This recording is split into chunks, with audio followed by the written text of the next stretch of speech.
بسم اللہ الرحمن الرحیم۔ السلام علیکم ناظرین، آپ دیکھ رہے ہیں ڈیلی ہیلتھ آئیڈیا اور میں ہوں محمد آسم شاکر۔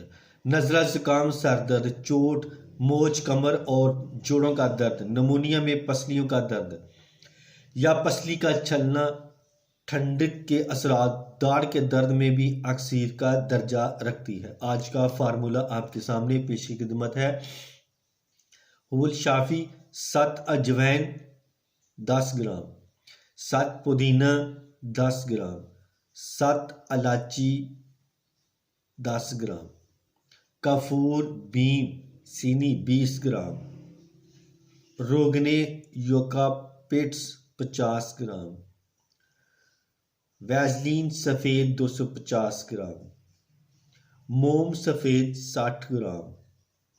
ترکیب تیاری: ویزلین اور موم کے علاوہ چاروں سات کو ملا کر کھرل کر کے یکجا کر لیں اور روگن یوکاپلٹس میں شامل کر کے کانچ کی بوتل میں دھوپ میں رکھ دیں تاکہ حل ہو جائے۔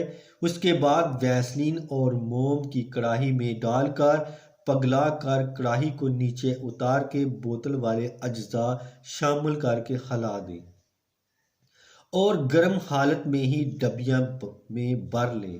وقت ضرورت مقام موف پر لگا کر ہلکی مالش کریں، بفضل ربی اکثیر پائیں گے۔ تو اس کے ساتھ ہی میں اب اجازت چاہتا ہوں۔ دعا میں یاد رکھنا اور اپنا خاص خیال رکھنا۔ السلام علیکم۔